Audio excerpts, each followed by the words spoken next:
कहो question number 4 में फटाफट रीड करना क्या लिखा हुआ है।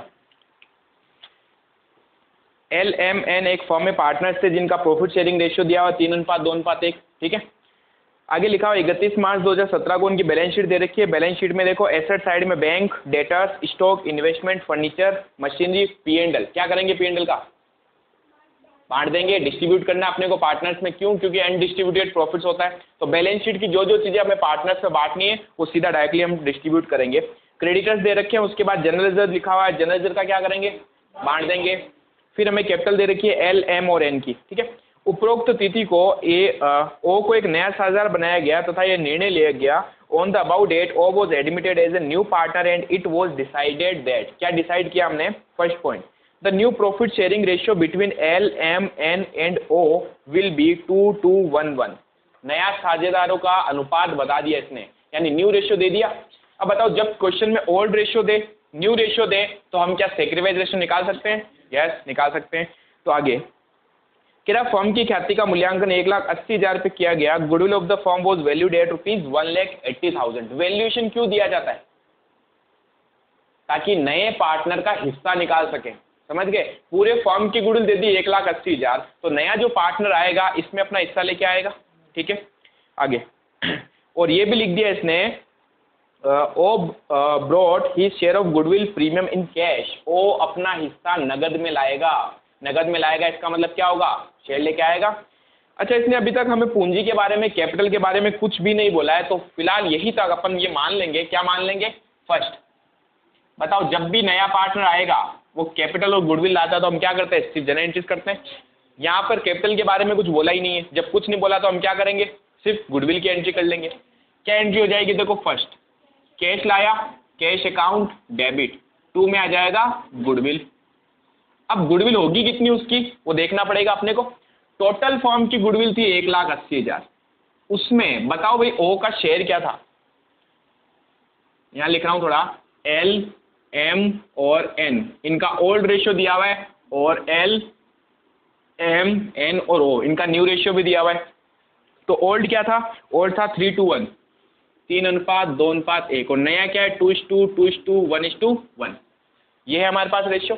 तो मुझे बताओ O का हिस्सा कितना होगा? 1/6, 1/6 होगा। सिंपल दिया हुआ अपने को। तो 1,80 में उसका हिस्सा 1/6 निकालना है। ठीक है, बताओ कितनी आ जाएगी गुडविल? 30,000। तो 30,000 रुपये गुडविल के कैश में लेके आएगा, ये क्वेश्चन ने लिखा। ठीक है, अब इस गुडविल का क्या करेंगे? बांट देंगे। किन पार्टनर्स में? सेक्रीफाइसिंग पार्टनर्स में। तो एंट्री करेंगे गुडविल अकाउंट डेबिट 2। अब देखना पड़ेगा सेक्रीफाइस किस किस ने किया, तो इसके लिए हमें क्या करना पड़ेगा? सेक्रीफाइस का रेशियो निकालना पड़ेगा, वर्किंग नोट बनाना पड़ेगा। वर्किंग नोट नंबर फर्स्ट क्या लिखें? Calculation of sacrifice ratio. अगर क्वेश्चन नया रेशियो नहीं देता और सिर्फ पुराना अनुपात देता और नए पार्टनर का हिस्सा दे देता, ठीक है, तो हम ये मानते कि ओल्ड रेशियो उनका सेक्रीफाइस हो जाएगा। कब? जब सिर्फ हमें ये दे रखा होता है, सिर्फ पुराना रेशियो और नए पार्टनर का शेयर दिया होता था 1/4, 1/5, तो हम क्या करते थे? पुराने वाले को सेक्रीफाइस मान के चलते थे। लेकिन क्वेश्चन ने कुछ एक्स्ट्रा बोला, और जब भी क्वेश्चन एक्स्ट्रा बोलेगा तो इसका मतलब क्या है? सेक्रीफाइस रेशियो निकालना पड़ेगा। क्लियर? बताओ सेक्रीफाइस का फॉर्मूला क्या था? Old ratio minus new ratio, यही फॉर्मूला था। बताओ जरा, सेक्रीफाइस कौन करेंगे? ओल्ड पार्टनर्स ही कर सकते हैं। नया पार्टनर कभी भी सेक्रीफाइस नहीं करेगा, तो सिर्फ हम ओल्ड पार्टनर्स को यहाँ पर लेंगे। ठीक है, एल का ओल्ड रेशियो बताओ। एल का ओल्ड था 3/6, 2/6 एंड 1/6। इसमें से उसका नया अनुपात माइनस कर दो। नया क्या? 2/6, 2/6 और 1/6। देखो इंटरेस्टिंग चीज, एलसीएम 6 आएगा। 6 का 6 में भाग देंगे कितनी बार? एक बार। 1 × 3, 3, माइनस 6 का 6 में एक बार। 1 × 2, 2, कितना आएगा? 1/6, 1/6। यहाँ ध्यान से देखो, 2/6 में से 2/6 गए, क्या बचा? 0। इसका मतलब क्या? इसने सेक्रीफाइस किया? नहीं किया। नीचे भी ऐसा ही हुआ है, 1/6 माइनस 1/6, क्या आएगा आंसर? 0। तो क्या इन दोनों ने सेक्रीफाइस किया? नहीं किया। इसका मतलब ओ जब आएगा ना, तो उसका पूरा शेयर कौन दे रहा है? एल दे रहा है। तो जब शेयर पूरा एल दे रहा है तो गुडविल भी कौन लेगा? एल लेगा। और ध्यान से देखो, ओ का हिस्सा कितना था? 1/6, और पूरा का पूरा 1/6 किसने दिया है? एल ने। समझ गए? तो ये गुडविल अब किसको बांटी जाएगी? सिर्फ और सिर्फ एल को। तो क्या लिखेंगे? टू एल्स कैपिटल अकाउंट, पूरी की पूरी गुडविल दे दीजिए एल को। ठीक है, इसके बाद अब अपने को क्या करना है? रीवैल्यूएशन के पॉइंट बोल दी। देखिए नेक्स्ट पॉइंट क्या कह रहा है? The market value of the investment was 36,000। निवेश का बाजार मूल्य 36,000 रुपये हो गया। निवेश मतलब होता है इन्वेस्टमेंट। इन्वेस्टमेंट जरा देखिए ऊपर बैलेंस शीट में कितने दिए हुए?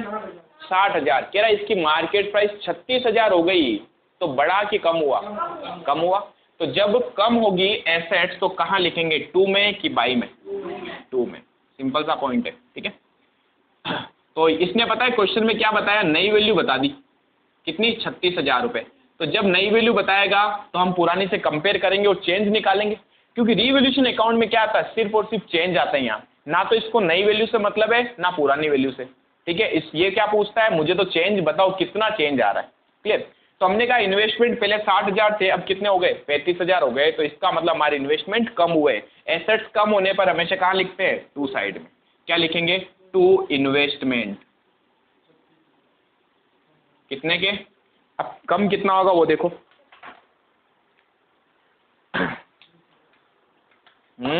20,000 24। 60,000 था और क्वेश्चन कह रहा 36 वैल्यू हो गई, तो मैंने कहा कितना कम करना है? 24,000 कम करना है। So simple. नेक्स्ट पॉइंट कह रहा है मशीन को 58,000 रुपये तक घटाया जाए, machine will be reduced to 58,000। जब वर्ड आ जाए तक या टू, ठीक है, तो इन दोनों के अंदर वो हमेशा नई वैल्यू बताता है। जब नई वैल्यू बताता है तो हम पुरानी से क्या करते हैं? कंपेयर करते हैं। ठीक है, तो इसका मतलब जरा देखिए, पहले मशीन कितने की थी? 70,000 की थी। अब कितनी हो गई? 58,000 हो गई। तो मशीन भी क्या हो रही है? कम हो रही है। कम हो गई। एसेट्स कम होने पर क्या करेंगे? टू में लिखेंगे। क्या लिखें? To machine. पहले कितनी थी? 70, अब हो गई 58, 58। तो कितनी कम हुई भाई? 12,000। ठीक है, नेक्स्ट में आइए। नेक्स्ट पॉइंट लिखा हुआ आपने को 6,000 रुपये का एक लेनदार दावा नहीं करेगा, उसे अपलिखित किया जाए। एक creditor of ₹6,000 was not likely to claim and the amount hence written off. मतलब 6,000 रुपये के क्रेडिटर्स है हमारे पास, लेनदार कह रहा है वो दावा ही नहीं करेंगे, यानी हमसे पैसा ही नहीं मांगेंगे। जब पैसा ही नहीं मांगेंगे इसका मतलब क्या हो गया? क्रेडिटर्स कम करने। क्रेडिटर्स एसेट्स होती है, लाइबिलिटी कम करनी है बाय साइड में। ठीक है, तो क्या लिख देंगे? By creditors. कितनी लाइबिलिटी कम करनी है भाई? 6,000। सिंपल। नेक्स्ट पॉइंट, फर्म में लाभ के, अब देखो ये जो पॉइंट है ना, इसको अंडरलाइन कीजिएगा, बहुत अच्छा पॉइंट है। फर्म में लाभ के 1/6 भाग के लिए वो आनुपातिक पूंजी लाएगा। O will bring proportionate capital so as to give him 1/6 share in the profit of the firm. क्या मतलब हुआ इसका? ओ की कैपिटल गायब कर दी। कह रहा अब ओ की कैपिटल टोटल फर्म की कैपिटल का 1/6 होगी। तो क्या मैं कह सकता हूं नए पार्टनर की कैपिटल गायब है? तो किसके बेस पे कैपिटल निकालेंगे पता है? ओल्ड पार्टनर्स के बेस पे। जब भी कैपिटल का एडजस्टमेंट होगा हमेशा हमें कैपिटल अकाउंट से एडजस्टमेंट करना पड़ेगा। ठीक है, तो ये होता है हमारा क्लोजिंग कैपिटल का एडजस्टमेंट, जो अपन प्रैक्टिकली क्वेश्चंस में देखेंगे। क्लियर? तो इस पॉइंट को फिलहाल ड्रॉप रखना, क्योंकि पहले इसको खत्म करना अपने को ना, फिर पार्टनर्स कैपिटल अकाउंट बनाना, उसके बाद हमें अंतिम पूंजी का समायोजन करना है या क्लोजिंग कैपिटल का एडजस्टमेंट करना है। चलिए अब देखिए इस पॉइंट को एक बार ड्रॉप करें आगे। देनदारों पर 5% की दर से संदिग्ध ऋण के लिए आयोजन तथा 2% की दर से देनदारों पर बट्टे के लिए आयोजन बनाना है। Provision for bad and doubtful डेब्ट एंड प्रोविजन फॉर डिस्काउंट, दो तरीके के प्रोविजन बने इस बार। Provision for bad and doubtful डेब्ट क्या होता है? हमें लगता है कि फ्यूचर में पैसा डूब जाएगा तो मैंने आज ही प्रोविजन बना दिया। ठीक है, ये तो समझ में आता है। डिस्काउंट वाला क्या पॉइंट है? हमें लगता है फ्यूचर में कोई डेटर पैसे देने आएगा तो मुझे उसको डिस्काउंट देना पड़ेगा। समझ गए? तो क्या मेरा फ्यूचर का लॉस है ये? यस। तो हम इसके लिए भी क्या करते हैं? पहले से प्रोविजन बना देते हैं। लेकिन अब बात ये आती है कि जो परसेंटेज होंगे उसकी कैलकुलेशन कैसे होगी। इस पॉइंट को अच्छे से देखिएगा। मैं यहाँ बना रहा हूँ वर्किंग नोट नंबर 2। ठीक है, हम कैलकुलेशन कर रहे हैं किसकी? Provision on debtors. देनदारों पर बनेगा दोनों ही। ठीक है, सबसे पहले हमें क्या करना पड़ता है, टोटल डेटर्स लेने पड़ते हैं। टोटल डेटर्स बताओ जरा कितने टोटल डेटर्स हमारे बुक में दे रखे हैं। देखिए एसेट्स में 40,000 के डेटर्स हैं। इसमें से सबसे पहले माइनस किया जाता PBDD, provision for bad and doubtful debt. बताओ कितना रखने के लिए बोला है, 5%। 40,000 का 5% होगा, ठीक है। तो 40,000 का हम क्या करेंगे, 5% करेंगे, कितना आ जाएगा, 2,000। ये लेस होने के बाद जो वैल्यू बचती है ना, ये हमारे नेट डेटर्स होते हैं।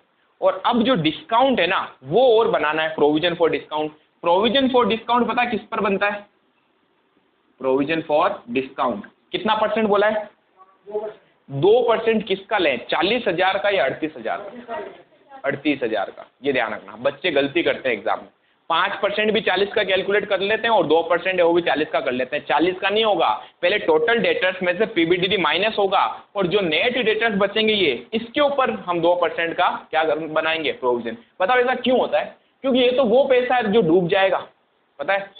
तो हमारे क्या एक्चुअल में डेटर्स 40,000 होंगे, क्या 40,000 वालों को डिस्काउंट दूंगा या फिर मैं 38,000 वालों को डिस्काउंट दूंगा, 38,000 वालों को, समझ गए। तो बेटर है प्रोविजन इस पे बनाना, है ना। तो अब हमने कहा 38,000 के ऊपर हमें क्या करना है, प्रोविजन बनाना है, कितना, 2%, 760, 760 रुपये, ठीक है। अब जो बचेगा वो बाद में देखेंगे, नई बैलेंस शीट में वैल्यू जाएगी। तो हमें दो तरीके के प्रोविजन बनाने, ठीक है। दोनों ही प्रोविजन एसेट्स पे बन रहे हैं। जब भी एसेट्स पे आप कोई प्रोविजन बनाते हो हमेशा क्या बन जाती है, लाइबिलिटी बन जाती है, लाइबिलिटी बनती है। बताओ लाइबिलिटीज बढ़ानी है, यस। क्या पहले से कोई प्रोविजन था, क्या प्रोविजन है ही नहीं, पूरा का पूरा ही प्रोविजन बनाना अपने को। लाइबिलिटी बढ़ेगी तो कहाँ आएगा, 2 साइड में, 2 पीबीडीडी, पीबीडीडी तो होगा 2000 एंड 2 प्रोविजन फॉर डिस्काउंट, ये कितना होगा, 760 रुपये, समझ गए। बहुत अच्छा पॉइंट था ये। लगभग आपके अब खत्म हो चुका है। क्वेश्चन क्या कह रहा है, रीवैल्यूएशन अकाउंट बनाओ, पुनर्मूल्यांकन खाता, साझेदारों के पूंजी खाते बनाओ, कैपिटल अकाउंट और पुनर्गठित फर्म का स्थिति विवरण। स्थिति विवरण क्या होता है, बैलेंस शीट, ठीक है, चिट्ठा बनाना आपको। तो 3 चीजें आपको बनाने के लिए बोला, revaluation account, partners, capital account और बैलेंस शीट। रीवैल्यूएशन को आप खत्म कर देते हैं, इसके पॉइंट तो लगभग हो गए फिनिश, ठीक है। बताओ रीवैल्यूएशन में इसकी टोटल ज्यादा आ रही है ना, 24 प्लस 12,000 प्लस 2,000 प्लस 760, 38,760। 38,760 में से 6,000 माइनस करेंगे तो 32,760 क्या जाएगा। ये प्रॉफिट है कि लॉस है, loss. Partners capital balancing figure, ये हमेशा ओल्ड पार्टनर्स में बांटा जाता है। ओल्ड पार्टनर्स में उनके ओल्ड रेशियो में। बताओ जरा ओल्ड रेशियो क्या था, 3:1। एल, एम और एन में बांट देंगे 3:1 में। प्रॉफिट देख लेना, आ रहा है 32, 32,760, ठीक है। तो 32,760 को मैं बांटूंगा किस रेशियो में, 3:1 में। लिख देता हूँ 3:2:1। तो इसका हिस्सा आएगा बट्टा 6 × 3, 16,338, सॉरी 80। इसका आ जाएगा 10,920 और इसका आ जाएगा 5,460, ठीक है। कोई डाउट यहाँ तक, कोई डाउट नहीं है। अब आपको क्या करना है, आपको 2 पेपर छोड़ने हैं, एक तो फर्स्ट, एक उसके पीछे वाला, और वर्किंग नोट उतारना है, ठीक है। क्योंकि मैं मिटाऊंगा भी वर्किंग नोट, यहाँ पर हम पार्टनर्स, कैपिटल अकाउंट और बैलेंस शीट बनाएंगे। फटाफट करो। अब देखो, अब अपने को वर्किंग नोट तो उतार लिया होगा, मिटा रहा हूँ इसको मैं, रेशियो ये सब मिटा रहा हूँ। अब अपने को क्या करना है, एक तो बनाना पार्टनर्स का कैपिटल अकाउंट और अपने को क्या बनाना है, बैलेंस शीट, ठीक है। तो सबसे पहले मैं पार्टनर्स का कैपिटल अकाउंट बना लेता हूं। ध्यान दीजिएगा, अभी तक हमारे पास है ना ओ की कैपिटल पता नहीं चली है। ओ की कैपिटल में यहां से कैलकुलेट करूंगा अभी, ठीक है। बहुत सिंपल मेथड है कैलकुलेट करने का। बताओ कितने पार्टनर्स हैं, 3 पार्टनर्स, तो 3 कॉलम बना लो। नहीं 4 हो गए यहाँ, तो यहाँ थोड़ा बड़ा बनेगा। एल, एम, एन, ओ, ठीक है। थोड़ा स्पेस छोटा ही रख रहा हूँ भाई। एल, एम, एन, ओ, ठीक है। तो 4 पार्टनर आ गए, एल, एम, एन, ओ, एल, एम, एन, ओ। यहाँ बन जाएगा पार्टनर्स कैपिटल अकाउंट। ये डेबिट साइड आ गई, ये क्रेडिट साइड, ठीक है। बताओ कैपिटल अकाउंट बनाएंगे तो कैसे बनाते हैं? सबसे पहले क्या करते हैं? बैलेंस ढूंढते हैं। कहाँ मिलेगा बैलेंस? बैलेंस शीट में। आ जाइए बैलेंस शीट में। बैलेंस शीट में एल एम एन का बैलेंस दिया हुआ है। कैपिटल हमारे लिए लाइबिलिटी होती है, लाइबिलिटी का ओपनिंग बैलेंस कहाँ आएगा? क्रेडिट में। ठीक है, तो क्या लिखेंगे? लिखेंगे बाय बैलेंस बीडी। एल का बैलेंस दिया हुआ है 1,20,000, 1,20,000, एम का 80 और एन का 40,000। ठीक है, क्या बैलेंस शीट से बाहर आओगे? अभी कुछ चीजें ढूंढना है। वो चीजें जो सीधा पार्टनर्स में बांटी जाए उसको हम यहीं से देख लेंगे, सीधा वहां बैलेंस शीट से उठाएंगे, यहाँ ट्रांसफर करेंगे। कोई चीज लाइबिलिटी साइड में मतलब टू साइड में है तो बाई में डाल देना है, कोई चीज बाई साइड में एसेट्स में है तो टू में डाल देना, रिवर्स करना है। ठीक है, और उन चीजों के ऊपर राइट होगा सिर्फ ओल्ड पार्टनर्स का। कौन कौन सी चीजें होती है जो बैलेंस शीट से सीधा पार्टनर्स में बांटी जाती है? जनरल रिजर्व, P&L का डेबिट बैलेंस या क्रेडिट बैलेंस, गुडविल। ठीक है, एनी अदर फ्री रिजर्व, कोई रिजर्व जो फ्री पड़ा हो, जैसे वर्कमैन कंपनसेशन रिजर्व है, उसमें देखते हैं एक्चुअल लायबिलिटी कितनी है। अगर हमारी एक्चुअल लायबिलिटी कम आ रही है तो कुछ रिजर्व फालतू पड़ा है, सीधा बांट देते हैं। ठीक है, तो और प्रैक्टिकल क्वेश्चंस करते जाओ और क्लियरिटी आएगी। चलिए, तो सबसे पहले हमने देखा बैलेंस निकाल दिया। इसके बाद एसेट साइड में आइए। एसेट्स में देखिए क्या चीज बांटी जानी चाहिए। एसेट्स में हमारे पास P&L पड़ा है सबसे लास्ट में। देखो बाकी तो सब एसेट्स है, वो नहीं बांटनी है ना, ऐसा नहीं मशीन बांटने आ गए, फर्नीचर बांटने आ गए, नहीं। अनडिस्ट्रीब्यूटेड प्रॉफिट एंड लॉस और गुडविल, बस ये चीजें देखनी है अपने को। तो बताइए P&L किस साइड में? बाई साइड में। बांटूंगा कहाँ जाएगा? टू में। क्या लिख देंगे? To profit and loss account. सिर्फ किसको बांटेंगे? ओल्ड में या न्यू में? ओल्ड पार्टनर्स में, ओल्ड रेशियो में। तो 12,000 थे हमारे पास, जिसको 3:1 में बांटना है। 6,000, 4,000 और 2,000। किस रेशियो में बांटा हमने? 3:2:1, ओल्ड पार्टनर्स ओल्ड रेशियो में। ठीक है, अब आइए लाइबिलिटीज में। देखिए क्या चीज है जो बांटने जैसी है? General reserve. लाइबिलिटी साइड में जनरल रिजर्व अनडिस्ट्रीब्यूटेड प्रॉफिट होता है, इसको भी हम पार्टनर्स पे बांट देते हैं। लाइबिलिटी यानी टू में है तो बांट देंगे तो कहाँ चला जाएगा? बाई में। रिवर्स करना है। क्या लिखेंगे? Bye general reserve. कितना बांटना है? 42,000 को बांटो 3:1 में। अगेन कौन सा रेशियो होगा? 3:1। ये एक बार लिख रहा हूँ, आगे से रेशियो नहीं लिखूंगा, सीधा सोचना अपने को। ठीक है, 42,000 बट्टा 6 × 3 21,000, 14,000 और 7,000। ठीक है, ये हमने बांट दिया। नेक्स्ट आइए अब बताओ क्या बैलेंस शीट में और कुछ है बांटने जैसा? और कुछ भी नहीं है। P&L था, बांट दिया। जनरल रिजर्व बांट दिया। अब क्या करना है? अब आ जाइए एंट्रीज के अंदर। ठीक है, जहां जहां पार्टनर का नाम आया है, जहां जहां पार्टनर कैपिटल आया है, उसको ट्रांसफर करना है। क्या फर्स्ट एंट्री में कहीं पर भी पार्टनर का नाम था? नहीं था, वहां कुछ नहीं जाएगा। सेकेंड एंट्री में है? यस है। हमें कैपिटल के अकाउंट में एंट्री करनी है, तो कैपिटल में कैपिटल का खुद का नाम कभी नहीं आता। सामने क्या है? गुडविल। गुडविल कहाँ है? डेबिट में। कहाँ चली जाएगी? क्रेडिट में। सिंपल सा फॉर्मूला है। तो बाई साइड में, बाय गुडविल। नहीं समझ में आए तो क्या इसके आगे टू है? नहीं है तो ये बाई में जाएगा। जिसके आगे टू है वो टू साइड में, जिसके आगे टू नहीं है वो बाई साइड में। ठीक है, लेकिन अमाउंट कहाँ लिखना है? एल के कैपिटल में। ठीक है, एल के कैपिटल में अमाउंट कितना चला जाएगा?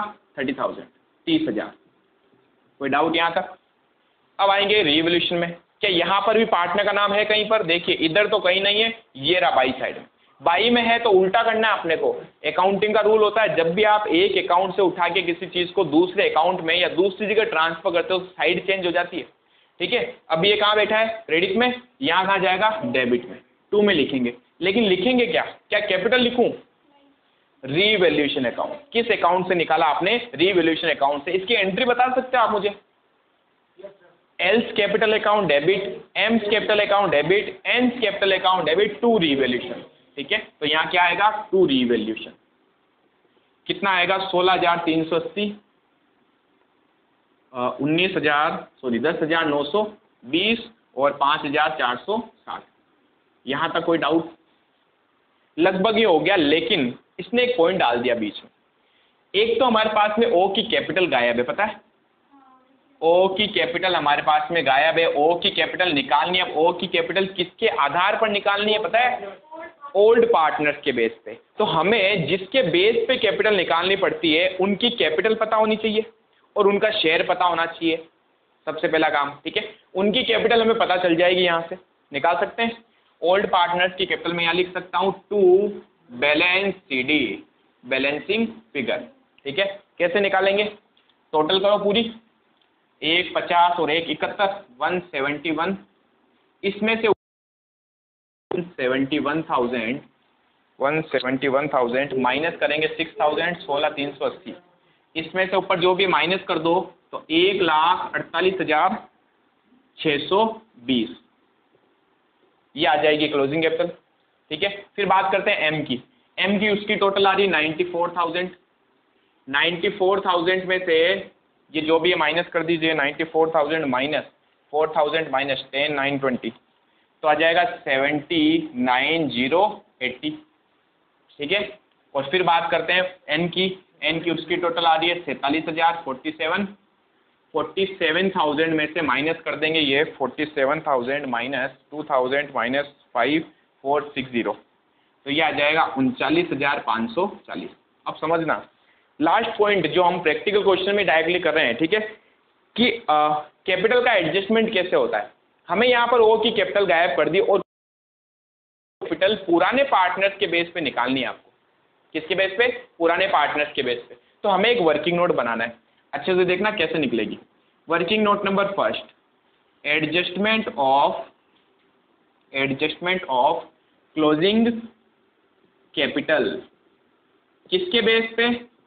On the basis of L plus M plus N। लिख सकता हूँ क्या? नए पार्टनर की कैपिटल पुराने पार्टनर्स के बेस पे कैलकुलेट कर रहे हैं? यस। तो जिसके बेस पे कैपिटल निकाली जाए उसकी कैपिटल पता होनी चाहिए। हमने कहा L M N की कैपिटल निकालो। L M और N की कैपिटल ये रही। कौन सी कैपिटल लेनी होती है? क्लोजिंग। ओपनिंग वाली मत लेके बैठ जाना, वो गलत हो जाएगा। ये वाली कैपिटल लेनी है, क्योंकि जो नया पार्टनर आएगा ना वो कहता है कि आपके पास अंत में जो पूंजी है वो बताओ, उसके आधार पर मैं अपनी पूंजी लाऊंगा। यानी आपकी क्लोजिंग कैपिटल बताओ, उसके बेस पे मैं अपनी क्लोजिंग कैपिटल लेके आऊंगा या अपनी कैपिटल लेके आऊंगा। हमने कहा ठीक है, देखो हमारी, अब देखो तो क्लोजिंग कैपिटल का एडजस्टमेंट कैसे करोगे, वापस ध्यान देना एक बार। हमें जिसके बेस पे कैपिटल चाहिए, ठीक है, जिसके बेस पे कैपिटल निकाल रहे हैं उनकी कैपिटल चाहिए होगी, उनका शेयर चाहिए होगा। तो इन तीनों के आधार पर मैं ओ की कैपिटल बेस कैलकुलेट कर रहा हूं। ठीक है, तो हमें इन तीनों की कैपिटल चाहिए। ये तीनों की कैपिटल को अपन ऐड कर लेंगे तो क्या आ जाएगी? देखो 148,620 प्लस 79,080 प्लस 39,540। टोटल कैपिटल इनके बेस पे आ रही है, इनकी तीनों की ना टोटल अभी नहीं आई है तो अभी निकालेंगे 240। ये इन तीनों की कैपिटल है। ठीक है, अब मैंने कहा इन तीनों का रेशियो चाहिए आपको, L M और N का शेयर चाहिए तीनों का। ठीक है, बताओ कैसे निकाल सकते हो?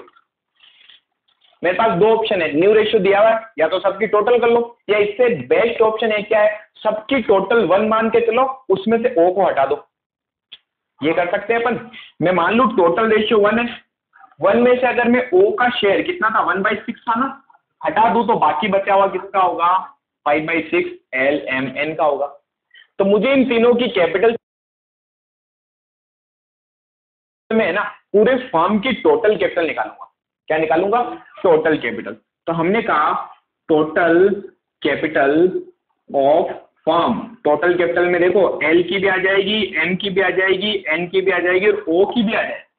इसमें सबका शेयर है ये। ठीक है, हमने कहा टोटल कैपिटल निकाल रहे हैं अपन, किसके बेस पे निकाल रहे हैं? ओल्ड पार्टनर्स के बेस पे। तो ओल्ड पार्टनर्स की कैपिटल ले लो 240, इन तीनों की मल्टीप्लाई जो भी उनका शेयर होगा ना टोटल कैपिटल आ जाएगी, है ना। तो मल्टीप्लाई 6/5। तो देखो total capital of the firm कितनी आई? 3,20,688, 3,20,688। ये पूरी फर्म की कैपिटल आ गई। अब जब आपको ये पता चल गया पूरी फर्म की कैपिटल ये है, तो क्या इसमें से ओ का शेयर निकाल सकते हैं? यस। बताओ ओ की कैपिटल कितनी आएगी? ओज कैपिटल 688 का, उसका शेयर 1/6 था ना, तो उसका 1/6 कर लो। ये किसकी कैपिटल आ गई? ओ की। बस कितना इजी था, 53,448। ठीक है, तो अब जो भी क्वेश्चन अब आगे से आने वाले हैं ना, उन सारे ही क्वेश्चन में ये पॉइंट आएगा। या तो पुराने पार्टनर्स के बेस पे नए पार्टनर की कैपिटल निकालनी होगी, या नए के बेस पे पुराने पार्टनर्स की कैपिटल एडजस्ट करनी होगी। समझ गए? चलो, जिसके आधार पर आप कैपिटल निकालते हो उनकी मैंने कहा नया पार्टनर ओ आया और ओ अपना शेयर कैश में लाएगा, ये क्वेश्चन में लिखा हुआ था, लेकिन उसका शेयर कैलकुलेट करने के लिए बोला पहले कैलकुलेट करो। अब बताओ वो अगर कैश में लाता तो हम क्या एंट्री करते? टू गुडविल की कैपिटल? कैपिटल ला रहा, गुडविल तो अपन ले चुके, ठीक है, तो हम एंट्री करेंगे cash account debit to old capital. इसको यहां अगर मैं लिखूं तो कहां लिखूंगा बताओ, टू में या बाई में? बाई में, क्योंकि ध्यान से देखो टू ओल्ड कैपिटल का मतलब क्या हुआ, जब उसको क्रेडिट में लिखते, डेबिट लिखेंगे तो कम हो जाएगी, ठीक है, तो बाई कैश लिख सकता हूं। वर्किंग नोट नंबर फर्स्ट नहीं थर्ड था ना ये, तीसरा वर्किंग नोट, यहां से हमने कैलकुलेट किया, बताओ कितनी आएगी? सीधा अमाउंट लिखना ओ में 53,448, ठीक है, और यहाँ आ जाएगा 53,448 और यहाँ पर भी आ जाएगा 53,448। तो देखो कितना सिंपल है ओ की कैपिटल निकालना, ठीक है। पुराने पार्टनर के बेस पे इसकी निकाली। अब वो कई बार क्वेश्चन करेगा, इसकी कैपिटल दे देगा और बोलेगा इनकी ये वाली जो कैपिटल है ना ये कैलकुलेट करो। वैसे तो अपन बैलेंस शीट फिगर निकालते हैं, लेकिन फिर ये कहेगा ये कैलकुलेट करो, तो हम कैलकुलेट करके जो आंसर आएगा उसको यहाँ लिख देंगे और उसके बाद इसका कुछ ना कुछ बैलेंस शीट फिगर आएगा। ऐसा जब क्वेश्चन आएगा तो गौर कर लेंगे, ठीक है। तो यहाँ तक हमने कैपिटल अकाउंट बना लिया। अब आपको थर्ड वर्किंग नोट उतारना है, क्योंकि अब मैं ये मिटाऊंगा, ठीक है, क्योंकि पूरा क्वेश्चन सब साथ में उतार लेना, फटाफट लीजिए।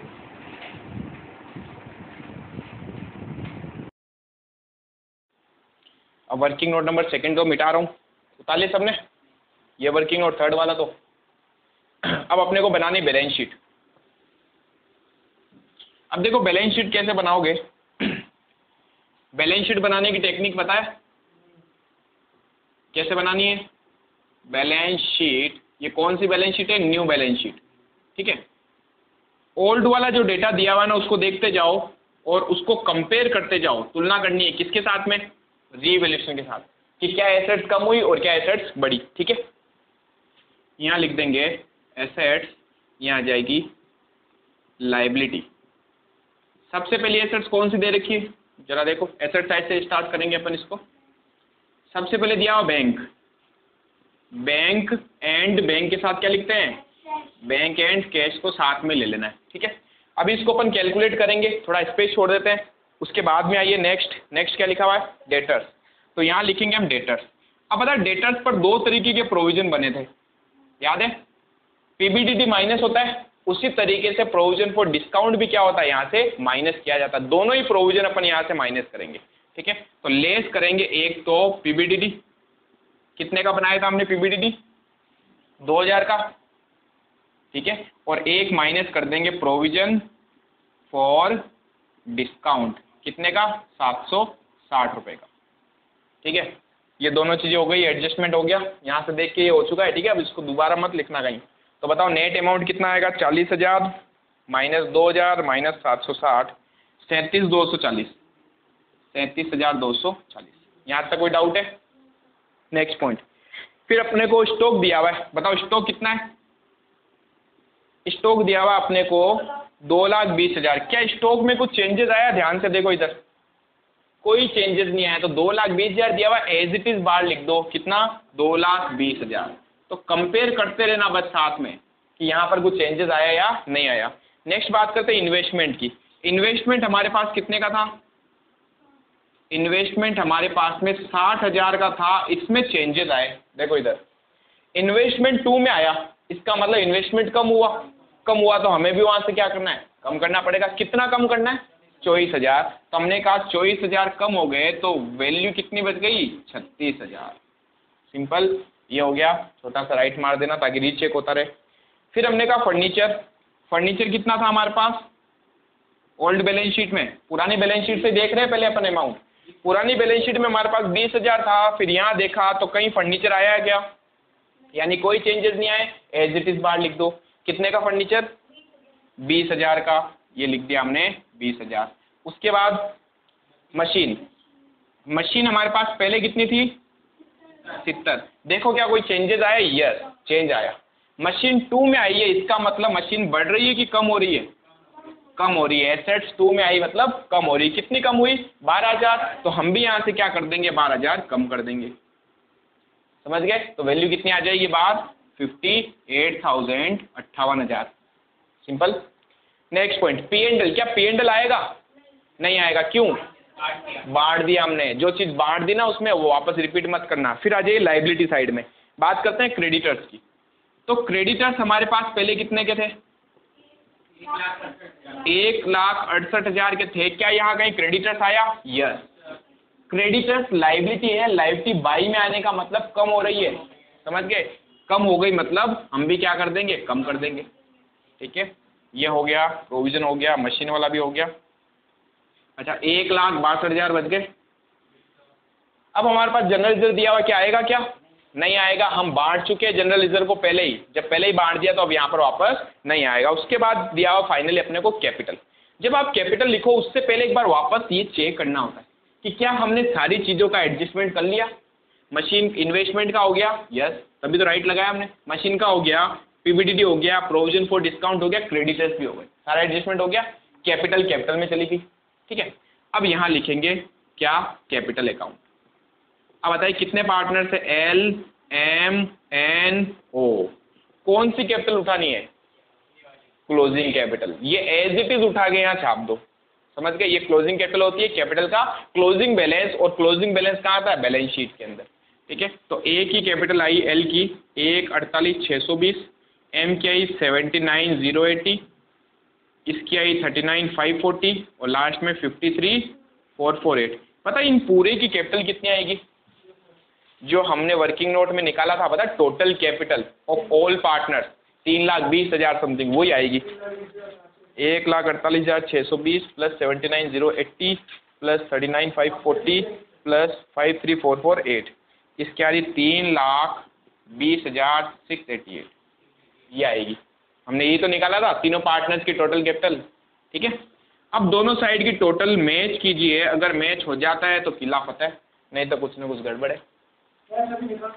अच्छा हाँ, कैश के बारे में सोच लेते हैं। अब एक कैश बताओ, हमारे पास ओपनिंग में कितनी पड़ी थी? बैंक बैलेंस था हमारे पास 28,000। कैश और बैंक को हमेशा शामिल कर लेना, ठीक है। फिर हम देखते हैं क्या हुआ, स्टार्टिंग से देखना है। कैश अकाउंट डेबिट, यानी कैश और आई, डेबिट होने का मतलब कैश आती है। कितनी आई? 30,000, जोड़ दो, प्लस कर दो 30,000, क्लियर। फिर क्या यहाँ कैश है? नहीं है। क्या इसमें कहीं पर भी कैश आया? नहीं आया। यहाँ पर कहीं पर भी कैश आया? By cash. क्या ये कैश के एंट्री में पहले देख चुका हूँ क्या? नहीं देखी, क्योंकि पहले कैपिटल की तो हमने एंट्री नहीं करी। अब इससे पहले मैंने आपको समझाया था कि ये कैपिटल है, तो ये अगर यहाँ पर भी आई है तो देख के मत लिखना, ठीक है। इसको वापस मत ऐड करना, क्योंकि अपन यहाँ से ऐड कर चुके होते हैं। लेकिन क्या यहाँ कैपिटल आई? क्या नहीं आई ना। तो ये नई कैपिटल लेके आया, कैश आ रही है हमारे पास कितनी? 53,448, ठीक है।